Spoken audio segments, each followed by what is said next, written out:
কলিজা বড়া দরদ দিয়ে বলি আমার ভাইয়েরা আমরা কতটা মানুষ হইছি। রাসূলুল্লাহর শিক্ষা হলো পাখির বাচ্চাকে পাখির বাসা থেকে হাইজেক করা যাবে না। আর সেই রাসূলুল্লাহর উম্মতেরা আজকে বাংলাদেশে এমন নারীরও দেখলাম যারা কুকুরের 8টা বাচ্চাকে বস্তা ভরে পানিতে ফেলায় হত্যা করে। অথচ বুখারীর হাদিসে আসছে কুকুরকে পানি খাওয়াবার কারণে একজন খারাপ মহিলাকে জান্নাত দিছে কে? হাদিসে আসেনি? একজন খারাপ মহিলা দেহ ব্যবসা করত, রাস্তা দিয়ে যাচ্ছে, কিন্তু তার ভিতরে মানবতা ছিল। কি ছিল? মনুষ্যত্ব ছিল। হোক সে পাপিষ্ট, পাপ করছে ঠিক, কিন্তু মনুষ্যত্ব ছিল। সে দেখতে পেল একটা কুকুর পানির পিপাসায় জিহ্বাটা বেরিয়ে গেছে, মারা যায় অবস্থা। হোক খারাপ মহিলা, কিন্তু মনুষ্যত্ব থাকার কারণে নিজের মৌজা খুললে, চামড়ার মৌজা খুলে কুয়ার মধ্যে ফালাইয়া পানি উঠাইয়া নিজের হাতে কুকুরকে পানি পান করায়। পরবর্তীতে আল্লাহর নবীকে আল্লাহ জানায় দিলেন, হাবিব, আমার সৃষ্টির একটা কুকুরকে পানি পান করাবার কারণে আমি ওই মহিলার তাওবা কবুল করলাম, তার পেছনের জীবনের সকল গুনাহ মাফ করে দিলাম, আর এই মহিলার জন্য আমি জান্নাত লিখে দিলাম।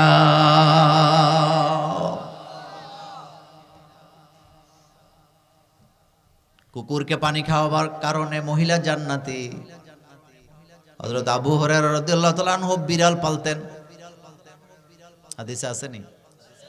কি পালতেন? বিড়াল। আস্তিনের মধ্যে বিড়াল নিয়ে ঘুরে। নাম কিন্তু আসলে আবু হুরায়রা ছিল না, আসল নাম আব্দুর রহমান। কি সুন্দর নাম! আবু হুরায়রা চাদরের নিচে করে বিড়াল ছানা নিয়ে রাসূলুল্লাহর দরবারে হাজির। হঠাৎ একটা বিড়াল ছানা নিচে পড়ে গেছে। আল্লাহ নবী মুস্কি হাসি দিয়ে বললেন, ও ইয়া আবু হুরায়রা, ও আবু হুরায়রা, ও বিড়াল ছানার আব্বা। সুবহানাল্লাহ পড়েন।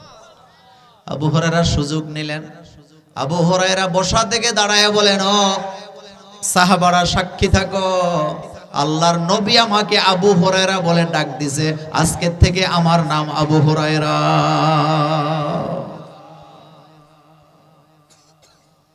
কুকুরকে পানি খাওয়াইলে জান্নাত পাওয়া যায়, বিড়াল লালন পালন করলে রাসূলুল্লাহর ভালোবাসা পাওয়া যায়। কিন্তু আফসোসের ব্যাপার আমার কলিজার ভাইয়েরা, সেই নবীর উম্মতেরা একটা দুইটা নয়, 8টা কুকুরের বাচ্চাকে বস্তায় বাইদা কোথায় ফেলাইছে? জোরে কর না কেন? পানিতে ফেলাইছে। মনুষ্যতা আসেনি? কথা বলেন, নাই। কিন্তু কষ্টের জায়গা সেটা নয়। কুকুরটা পাগল হয়ে গেছে, কারণ কুকুরের কমন সেন্স আছে না নাই? কুকুর কিন্তু মালিক চিনে, কুকুর মালিক চিনে। এক বাড়িতে ভিক্ষুক আসছে। কি আসছে? তো ভিক্ষুক আইসা বলতেছে, আমাকে কিছু খাবার দেন। তো বাড়ির মালিক 3টা রুটি দিছে। কয়টা? 3টা রুটি নিয়ে ওই ভিক্ষুক পিছের দিকে রওনা দিছে। কিন্তু সমস্যাটা হলো, যে ভিক্ষা করতে আসছিল তারে আল্লাহ পাক এক জায়গায় বসায়া 12 বছর খাওয়াইছে। কয় বছর? একদিন আল্লাহর পক্ষ থেকে খাবার আসে নাই, এই জন্য সে খানকা ছাইড়া দিয়া ভিক্ষা করার জন্য আইছে। 3টা রুটি নিয়ে যখন ভিক্ষুক পেছনের দিকে রওনা দিছে, ওই মালিকের কুকুর দৌড়ায় সামনে দিয়া দাঁড়াইছে। এটা কিন্তু গল্প, হাদিস না, বোঝার জন্য বলি, সত্য মিথ্যা জানি না, গল্পের মধ্যে পড়ছি। যখন চলে যাচ্ছে, কুকুরটা সামনে যেয়ে দাঁড়াইছে, এমন ভাবে ধরার সুযোগ নাই, সেজন্য কুকুরের বয়ে 3টার থেকে 1টা রুটি দিয়ে দিছে। আর আছে কয়টা? কুকুর এটা খায়, আবার সামনে যায়, আর একটু সামনে যায়, আবার ধরছে। বেচারা হাজারো চেষ্টা করতেছে, কুকুর থেকে বাঁচতে পারতেছে না। কুকুর থেকে বাঁচার জন্য আরো 1টা দিয়ে দিছে। রুটি আছে আর কয়টা? বেচারা মনে করছে এটা নিয়ে ভাগ্য জমে, এটা খাইয়া জীবন কাটাইয়া দেন। কিন্তু সামনের দিকে গেছে পরে কুকুর আবার সামনে যে আবার আক্রমণ করছে। নাসুরবান্দা। এবার বেচারা রাগ করে বলতেছে, তোর মালিকে রুটি দিল 3টা, তোরে দিলাম 2টা, আবার হামলা করস। তোর মতো নিমক হারাম তো জীবনে দেখি নাই। গল্পের কথা বলছি, হাদিস নয়, সত্য মিথ্যা জানি না। এবার কুকুর চিৎকার করে বলতেছেন, আমার মালিক আমারে এক বেলা খাবার দেয়, সারা রাত আমি আমার মালিকের বাড়িটা পাহারা দিই, কোনোদিন দেয়ও না। জুটা দেয়, কোনোদিন দিতে মনে থাকে না। আমি আমার মালিকের বাড়ি ছেড়ে যাই না। যে আল্লাহ তোমাকে 12 বছর এক জায়গায় বসায় বসায় খাওয়াইলো, আল্লাহ একদিন পরীক্ষা করার জন্য খাবার দেয় না বলে মানুষের দ্বারে দ্বারে চলে আসছো। আমি নিমক হারাম নাকি তুমি নিমক হারাম জানতে চাও? আমার কলেজার ভাইয়েরা,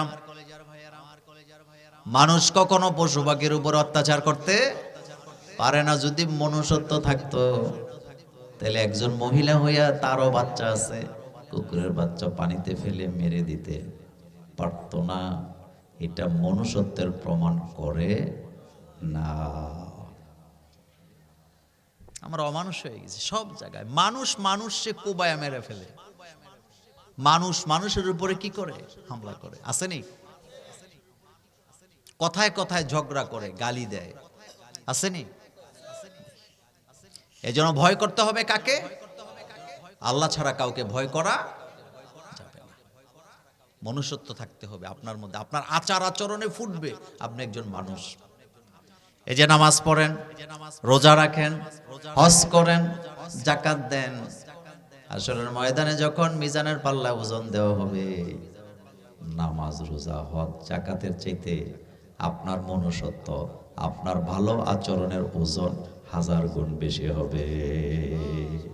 কাউলুম মারুফুন মাগফিরাতুন খায়রুম মিন সাদাকা।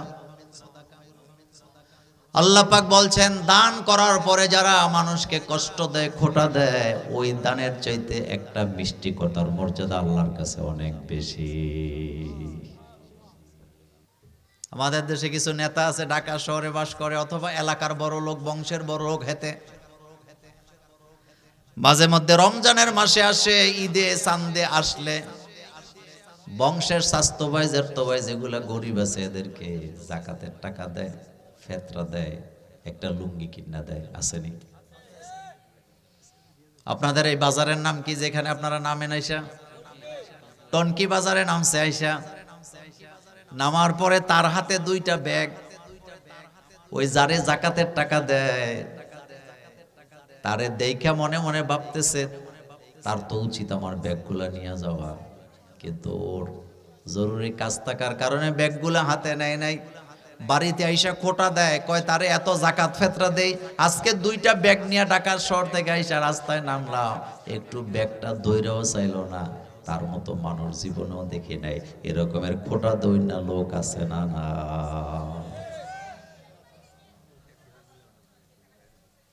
এলাকায় কম্বল বিতরণ করে ভবিষ্যতে নির্বাচনে ভোট পাওয়ার জন্য এমন নেতা বাংলাদেশে আছে না? না, দান কি কবুল হওয়ার কোনো সম্ভাবনা আছে? আসেনি? এরকম লোক আসেনি? আছে। যারা দান করে খোটা দেয়, আল্লাহ পাক বলেন তাদের এই দানের চাইতে যেই বান্দারা মানুষের সাথে সুন্দর করে কথা বলে, তাদের কথার মর্যাদা আমার কাছে অনেক বেশি। কাউলুম মারুফুন মাগফিরাতুন খায়রুম মিন সাদাকা ইয়াতবাউহা আযান। যারা দান করার পরে মানুষকে কষ্ট দেয়, খোটা দেয়, ওই দানের চাইতে যে দান করে নাই কিন্তু মানুষের সাথে ভালো আচরণ করে, ওই আচরণের দান আমার কাছে অনেক বেশি। মানুষ হওয়া লাগবে, আমার কলিজার ভাইরা, মানুষ হওয়া লাগবে। মানুষের উপরে অত্যাচার করা যাবে না এই পৃথিবীতে। সব চাইতে ক্ষমতাধর ব্যক্তি যিনি পৃথিবীর আগমন করেছিলেন, তিনিও একজন নবী ছিলেন, হযরত সুলাইমান আলাইহিস সালাম। আবার সবচেয়ে দরিদ্র যিনি ছিলেন, তিনিও একজন নবী ছিলেন, হযরত ঈসা আলাইহিস সালাম। হযরত সুলাইমান আলাইহিস সালামের মধ্যে কোনো অহংকার নাই। পৃথিবীতে আগমনকারী যত বাদশা আছে, রাজা আছে, সবাই মানুষের রাজা, কিন্তু একমাত্র হযরত সুলাইমান আলাইহিস সালাম তিনি শুধু মানুষের রাজা ছিলেন না, তিনি পাখিদেরও ভাষা বুঝতেননি। জোরে বলেন, বুঝতেন? মাছের ভাষা বুঝতেন, প্রাণীদের ভাষা বুঝতেন, কৃমিদের ভাষা বুঝতেন। এত বড় পাওয়ারফুল প্রেসিডেন্ট হওয়ার পরেও কারো উপরে অত্যাচার করে না, মাথা নত করে কার কাছে? আল্লাহর কাছে। তিনি একদিন মিটিং ডাকাইছে সব প্রাণীদেরকে নিয়ে, সময় মতো সবাই হাজির হয়েছে, একজন আসে নাই সময় মতো, নাম হুদহুদ বলেন, আসে নাই। সুলাইমান আলাইহিস সালাম রাগান্বিত হয়ে আছে, একটু দেরি করে আসছে। হযরত সুলাইমান আলাইহিস সালাম তারে দেখার পরে বলতেছে, দেরি করার কারণ যদি উপযুক্ত দেখাতে না পারো আমি তোমাকে হত্যা করব, অথবা এমন শাস্তি দিব যে শাস্তি জীবনে তুমি কোনোদিন কল্পনাও করো নাই। হুদহুদ পাখি বলতেছেন, সুলাইমান আপনি আমার কথা আগে শুনেন, তারপরে শাস্তি দেন। কয় কি কথা? কয় আমি যখন শামের উপর দিয়ে উঠতেছিলাম, নিচের দিকে তাকায় দেখলাম একটা সিংহাসনে একজন নারী বসা। কি তার সিংহাসন! জীবনে এত সুন্দর এত বড় সিংহাসন আমি দেখি নাই। কি তার অহংকার, কি তার পাওয়ার! মনোযোগ আসেনি? কি তার অহংকার, কি তার পাওয়ার, কি তার অর্ডার, কি তার চোখরাঙ্গানি! তার রাজ্যের ভিতরে তার উপরে কথা বলতে পারে এমন ক্ষমতা কারো নাই।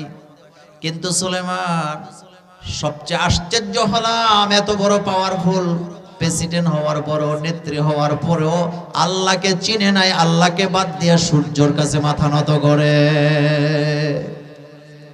কার কাছে মাথা নত করে?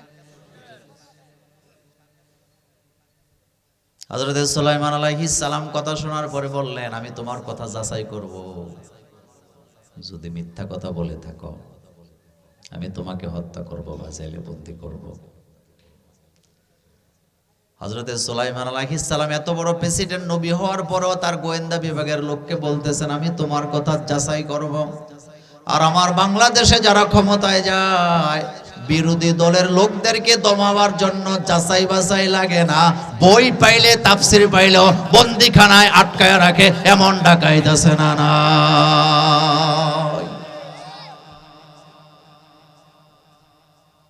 হযরত সুলাইমান আলাইহিস সালাম বললেন, আমি তোমার কথাকে যাচাই বাছাই করব, তুমি কি সত্য বলতেছো না মিথ্যা বলতেছো? কয় হ্যাঁ, যাচাই করেন। হযরত সুলাইমান আলাইহিস সালাম কলম আর কাগজ নিলেন।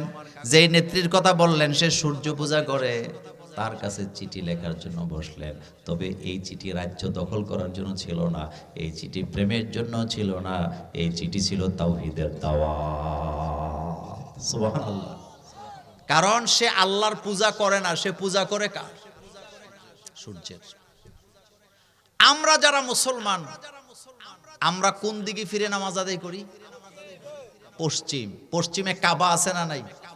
কিন্তু আচ্ছা আপনারা বলেন তো, আমরা কি কাবারে সেজদা দেই না কাবার মালিকরে দেই? আমরা কি কাবার গোলামি করি না কাবার মালিকের গোলামি করি? আমরা কাবার মালিকের গোলামি করি। কাবার গোলামি করা শিরক, কাবার মালিকের গোলামি করা ইবাদত, ফরজ। ফালিয়াবুদু, পড়েন সবাই, ফালিয়াবুদু রব্ব হাযাল বাইত আল্লাযী আত'আমাহুম মিন জু ওয়া আমানাহুম মিন খাউফ। আল্লাহ বলেন, কাবা ঘরের মালিকের গোলামি যারা করবে তাদের দেশে অভাব থাকবে না। সুবহানাল্লাহ। খাদ্যের অভাব দূর করে দিবে কে? এবার খেয়াল করেন, হযরত সুলাইমান আলাইহিস সালাম তাওহীদের দাওয়াত দেওয়ার জন্য চিঠি একটা লিখলেন। হুদহুদ পাখি চিঠি নিয়ে যখন বিলকিসের কাছে গেল, বিলকিস চিঠি পেয়ে এত রাগান্বিত হলেন। বিলকিসের মন্তব্য ছিল, সুলাইমানের নজর বোধহয় আমাদের রাজ্যের দিকে পড়ছে, অথবা সুলাইমান বোধহয় আমাদের সম্পদের দিকে নজর দিছে, অথবা সুলাইমানের বোধহয় দরিদ্র এলাকার লোক, যার কারণে আমার সিংহাসনের দিকে নজর পড়ছে, যার কারণে সে আমার রাজ্য দখল করতে চায়। কোনটা কি সত্য? না। হযরত সুলাইমান আলাইহিস সালামকে পরীক্ষা করার জন্য রানী বিলকিস একটা স্বর্ণের ইট আর একটা রূপার ইট উপহার পাঠাইছে সুলাইমান আলাইহিস সালামের জন্য। কিসের ইট? একটা স্বর্ণের ইট আর একটা রূপার ইট নিয়ে রওনা দিছে। সেনাবাহিনীর লোকেরা যখন হযরত সুলাইমান আলাইহিস সালামের কাছাকাছি গেছে, হযরত সুলাইমান আলাইহিস সালাম তো বিলকিসের রাজ্য দখল করার জন্য চিঠি লেখে নাই, নজরও দেয় নাই। হযরত সুলাইমান আলাইহিস সালাম চায় বিলকিস ইবাদত করুক কার। এটি তো একজন মুমিনের চাওয়া হবে। এটা মূলত ফেরেশতাদের কাবা। সুবহানাল্লাহ পড়েন। বাইতুল মামুর এটা কাদের কাবা? বাইতুল মামুরের আইন ভিন্ন। বাইতুল মামুরে একবার যেই ফেরেশতা 2 রাকাত নামাজ পড়বে কিয়ামতের আগে সুযোগ পাবে না আর। আল্লাহর নবী বলেছেন, বাইতুল মামুর হলো ফেরেশতাদের মসজিদ, যেখানে ফেরেশতারা জামাতে নামাজ আদায় করে 2 রাকাত নামাজ এক একজন পড়ার সুযোগ পায়। জামাত শুরু হয়। আল্লাহর নবী বলেছেন এই মসজিদে এক এক কাতারে দাঁড়াতে পারে 70,000, ওই মসজিদের কাতার সংখ্যারও আছে 70,000। এক কাতারে কয়জন দাঁড়ায়? কাতার সংখ্যা কত? নবীজি বলেছেন একবার যেই ফেরেশতা 2 রাকাত নামাজ পড়ে বেরিয়ে যাবে, কিয়ামতের আগে আর ওই মসজিদে ওই ফেরেশতা ঢুকতে পারবে না, কারণ সিরিয়ালি পাবে না। তাহলে ফেরেশতা কম না বেশি? প্রত্যেকটা মানুষের সাথে আল্লাহ 5টা করে ফেরেশতা লাগায় রাখছে। সুবহানাল্লাহ। আমার সাথে 5 জন, আপনার সাথেও 5 জন। তাহলে চিন্তা করেন, আমরা যদি এখানে মানুষ থাকি 100, তাহলে ফেরেশতা থাকে 500। আমরা যেখানে 1000 মানুষ থাকি সেখানে ফেরেশতা থাকে কত? 5000। ফেরেশতাদের কাজ কি? আল্লাহর নবী বলেছেন প্রত্যেকটা মানুষের সাথে 5 জন করে ফেরেশতা থাকে। 5 জন করে ফেরেশতা থাকার পরেও আমরা পাপে লিপ্ত হই, আল্লাহকে ফাঁকি দেওয়ার চেষ্টা করি। এমন মুমিন মুসলমানও বাংলাদেশে আছে না? না। নবীজি বলেছেন একজন ফেরেশতা হাঁটা চলার দায়িত্বে থাকে, আরেকজন ফেরেশতা কথা বলার দায়িত্বে থাকে, আরেকজন ফেরেশতা খাবারের দায়িত্বে থাকে, আর 2 জন ফেরেশতা, একজন ডান কাঁধে আরেকজন বাম কাঁধে। এই ফেরেশতা যেদিন বিদায় নেবে ওই লোকটা দুনিয়াতে আর 1 সেকেন্ডও থাকতে পারবে না। সাক্ষাৎ করতে হবে কার সাথে? আবার বুখারীতে আসছে মানুষ যখন মায়ের পেটে যায়, অর্থাৎ সন্তান যখন মায়ের পেটে প্রবেশ করে বাবার পৃষ্ঠদেশ থেকে, একজন ফেরেশতা তাকে পাহারাদার নিযুক্ত করে আল্লাহ পাক। কি অবস্থায় আছে, হালাত কি, এই রিপোর্ট কার কাছে দেয়? আল্লাহ পাকের কাছে। কি অবস্থায় আছে? আশ্চর্যজনক ব্যাপার। মানুষের দেহ তৈরি হচ্ছে মায়ের পেটে, যাকে বলা হয় ফি কারারিম মাকিন। ওই রিপোর্ট ফেরেশতা দিতে হয় আল্লাহর কাছে, এটা ঠিক আছে কিনা, এটা বিকলাঙ্গ কিনা, এটার বডিটা ঠিক মতো তৈরি হচ্ছে কিনা, এটা আল্লাহর কাছে রিপোর্ট দিতে হয়।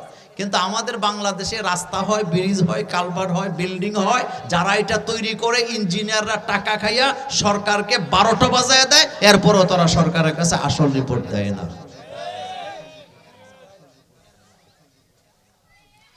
ডালাইটা দেওয়ার কথা 4 ইঞ্চি, দেয় 2 ইঞ্চি।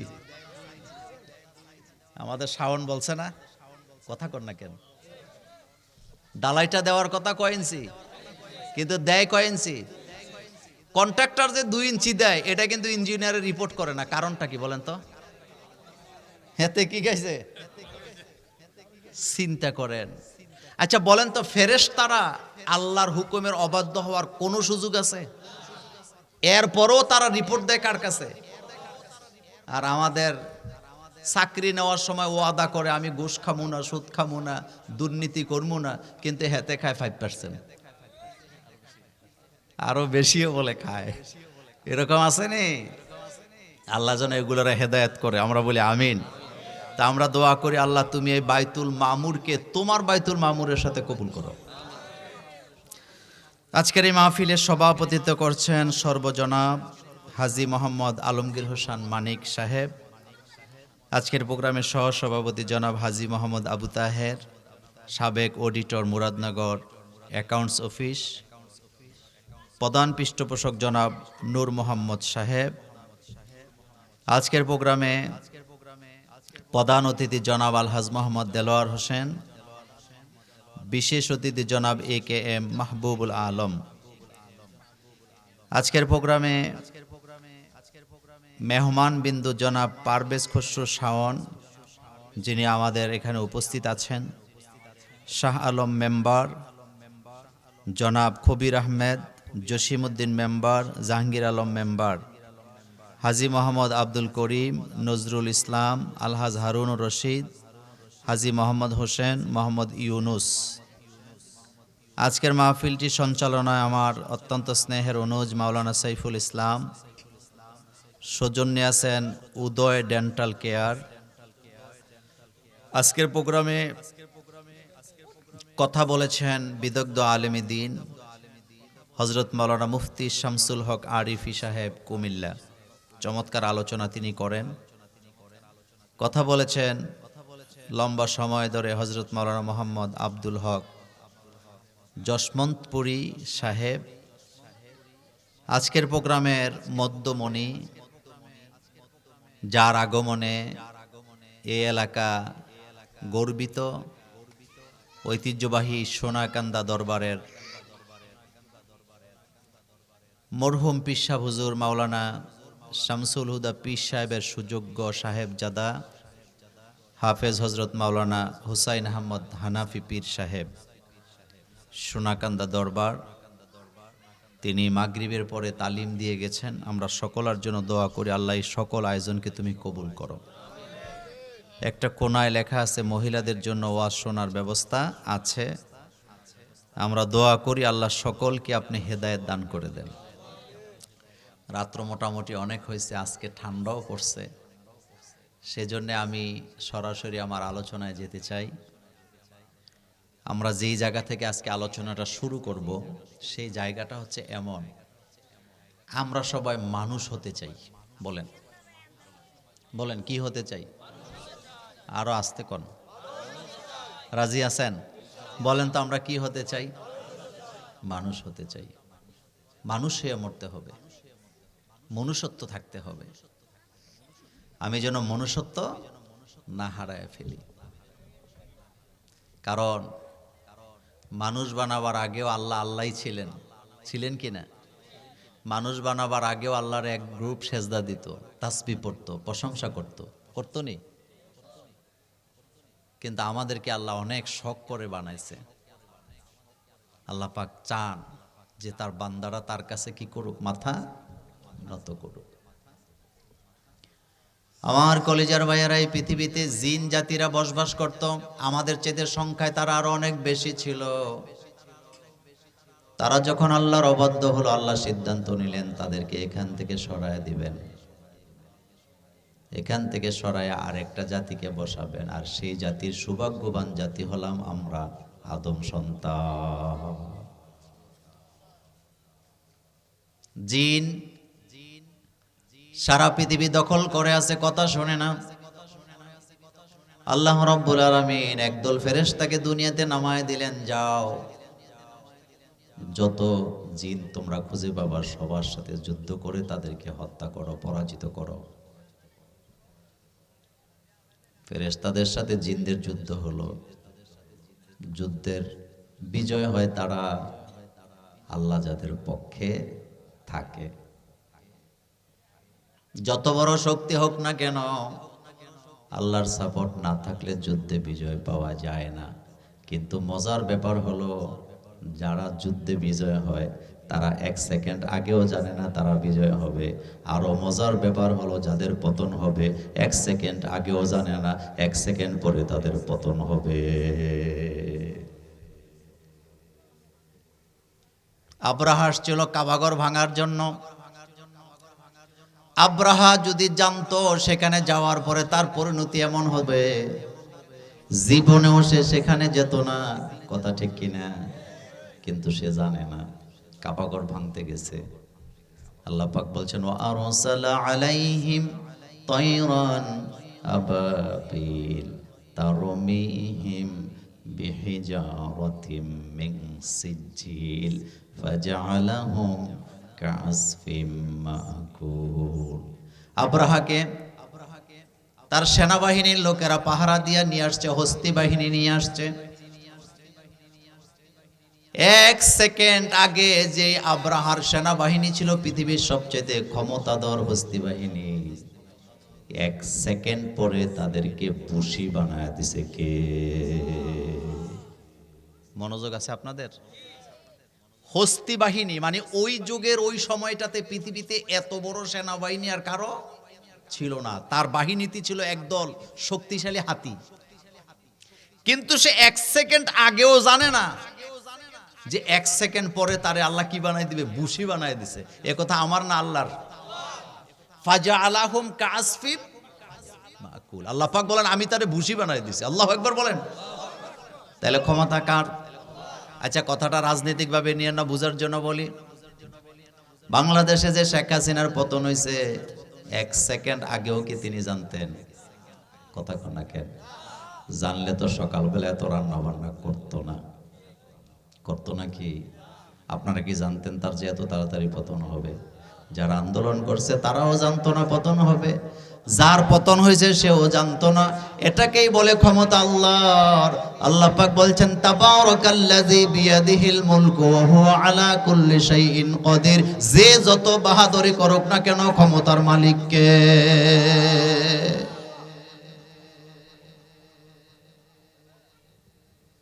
আমার কলিজার ভাইয়েরা, আমরা মানুষ হতে চাই। বলেন কি হতে চাই? মনুষ্যত্ব যদি মানুষের ভিতরে থাকে, মানুষ কখনো মানুষের উপর অত্যাচার করতে পারে না, আর একজনের বাড়িটা দখল করে রাখতে পারে না। 10 বার আমি নাই না, বাড়ির সীমানা মাপা হয়। যাদের শক্তি বেশি, বংশের জোর বেশি, লাঠিয়াল বাহিনী যাদের বেশি আছে, 3 হাত বাড়ি 4 হাত বাড়ি আর একজনেরটা দখল করে রাখে। রাস্তাটা পর্যন্ত দেয় না, বেড়া দিয়ে রাখে। এমন অমানুষ আমাদের সমাজে আছে না? না,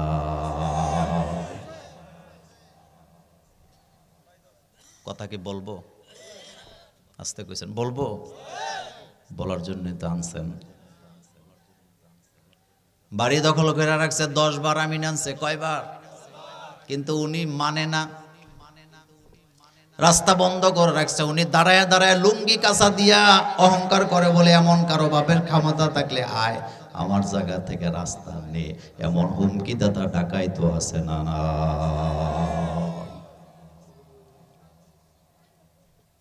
আমার কলেজার ভাইয়েরা, আল্লাহ রাব্বুল আলামিন আমাদেরকে সতর্ক করেছেন, লা তাজআল মা আল্লাহি ইলাহান আখার। খবরদার, আল্লাহ ছাড়া কারো গোলামি করা যাবে না, আল্লাহ ছাড়া কাউকে ইলা মানা যাবে না, আল্লাহ ছাড়া কাউকে সেজদা দেওয়া যাবে না। ভয় করতে হবে কাকে? আল্লাহর ভয় যার ভিতরে থাকে সে কখনো মানুষকে ঠকাইতে পারে না। কেমন ভাবে ঠকায়? বাই হইয়া বাইরে ঠকায়, আসেনি? বোন হইয়া বোনেরে ঠকায়, বাই বোনেরে ঠকায়, চাচা ভাতিজারে ঠকায়, ভাতিজা চাচার মাথায় লাঠি দিয়ে বাড়ি মারে। এমন ঘটনা আপনাদের এলাকায় নাই? আল্লাহ পাক বলছেন, আলহাকুমুত তাকাসুর হাত্তা যুরতুমুল মাকাবির। তোমাদের কি হলো? তোমাদের কি হলো?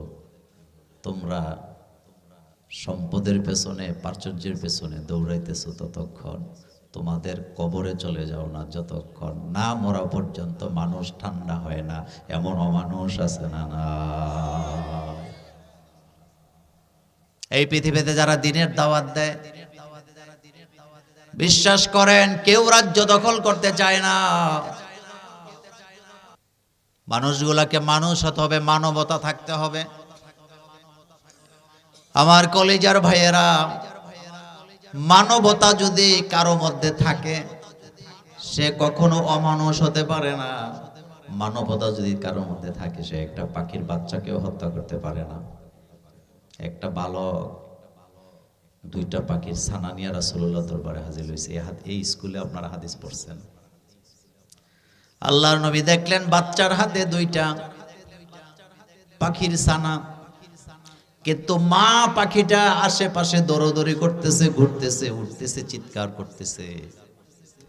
নবী যেটা দেখলেন, আল্লাহ নবী ডেকে ভালুককে বললেন, ভালো, তুমি যে ছোট্ট ছোট্ট বাচ্চাগুলাকে নিয়ে আসছো, পাখির বাচ্চা, দেখো মা পাখিটা হয়রান হয়ে গেছে।